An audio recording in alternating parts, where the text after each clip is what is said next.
యెహెజ్కేలు గ్రంథము 47వ అధ్యాయము. అతడు మందిరపు గుమ్మమునకు నన్ను తోడుకొని వచ్చెను. మందిరము తూర్పు ముఖముగా ఉండెను. నేను చూడగా మందిరపు గడప క్రింద నుండి నీళ్లు ఉబికి తూర్పుగా పారుచుండెను. ఆ నీళ్లు బలిపీఠమునకు దక్షిణముగా మందిరపు కుడి ప్రక్కను క్రింద నుండి పారుచుండెను. పిమ్మట ఆయన ఉత్తరపు గుమ్మపు మార్గముగా నన్ను నడిపించి చుట్టూ త్రిప్పి తూర్పునకు పోవు దారిని బయట గుమ్మమునకు తోడుకొని వచ్చెను.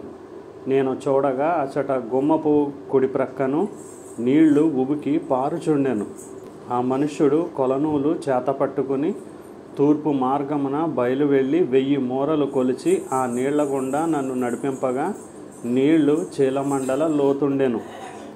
ఆయన మరి 1000 మూరలు కొలిచి నీళ్ల గుండా నన్ను నడిపింపగా నీళ్లు మోకాళ్ల లోతుండెను. ఇంకా ఆయన 1000 మూరలు కొలిచి నీళ్ల గుండా నన్ను నడిపింపగా నీళ్లు మొల లోతుండెను. ఆయన ఇంకనూ 1000 మూరలు కొలువగా నీళ్లు మిక్కిలి లోతై నేను దాటలేనంత నది కనబడెను. దాట వీలు లేకుండా ఈదవలసినంత నీరు గల నది ఆయెను. అప్పుడు ఆయన నాతో ఇట్లనెను, నరపుత్రుడా, నీవు చూచితివి గదా అని చెప్పి నన్ను మరలా నది ఇద్దరికి తోడుకొని వచ్చెను. నేను తిరిగి రాగా నదీ తీరమున ఇరుప్రక్కల చెట్లు విస్తారముగా కనబడెను. అప్పుడు ఆయన నాతో ఇట్లనెను, ఈ నీళ్లు ఉబికి తూర్పుగానున్న ప్రదేశమునకు పారి అరబాలోనికి దిగి సముద్రంలో పడును. అప్పుడు సముద్రపు నీళ్లు మంచి నీళ్లు అగును. వడిగా పారు ఈ నది వచ్చు చోట్ల నెల్లా జలచరములన్నీ బ్రతుకును. ఈ నీళ్లు అక్కడికి వచ్చుట వలన ఆ నీరు మంచి నీళ్ళగును గనుక చేపలు బహు విస్తారములగును.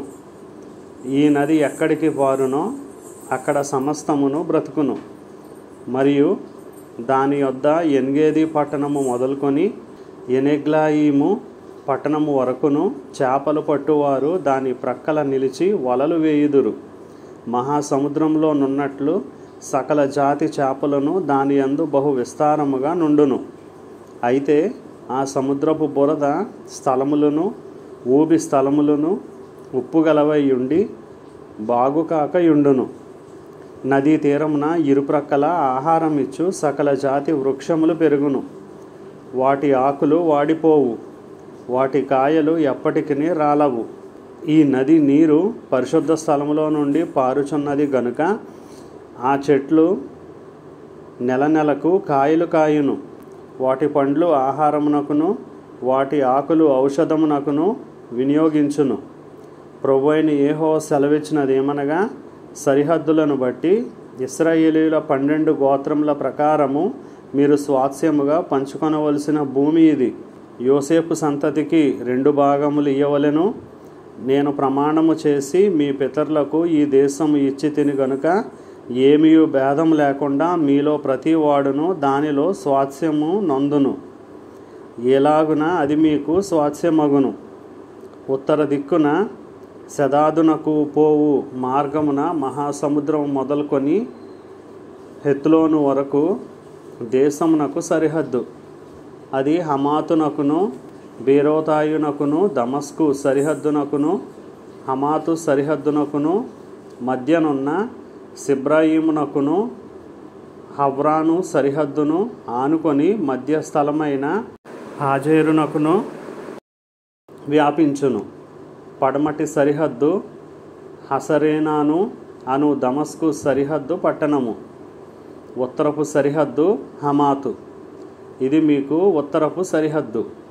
తూర్పు దిక్కున హవ్రాను దమస్కు గిలాదులకును ఇశ్రాయేలీల దేశమునకును మధ్య యొర్దాను నది సరిహద్దుగా ఉండును. సరిహద్దు మొదలుకొని తూర్పు సముద్రం వరకు దాన్ని కొలువవలెను. ఇది మీకు తూర్పు సరిహద్దు. దక్షిణ దిక్కున తామారు మొదలుకొని కాదేశు నొద్దనున్న మెరీబా ఓటల వరకును నది మార్గమున మహాసముద్రమునకు మీ సరిహద్దు పోవును. ఇది మీకు దక్షిణపు సరిహద్దు. పశ్చిమ దిక్కున సరిహద్దు మొదలుకొని హమాతునకు పోవు మార్గము వరకు మహాసముద్రము సరిహద్దుగా ఉండును. ఇది మీకు పశ్చిమ దిక్కు సరిహద్దు. ఇశ్రాయేలీల గోత్రముల ప్రకారము ఈ దేశమును మీరు పంచుకొనవలెను.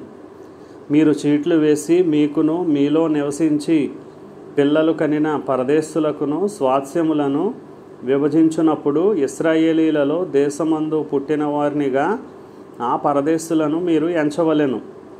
ఇశ్రాయేలు గోత్రికులతో పాటు తామును స్వాస్థ్యము నొందునట్లు మీ వలె వారును చీట్లు వేయవలెను.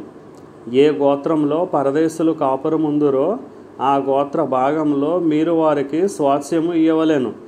ఇదే ప్రభు అయిన యెహోవా వాక్కు.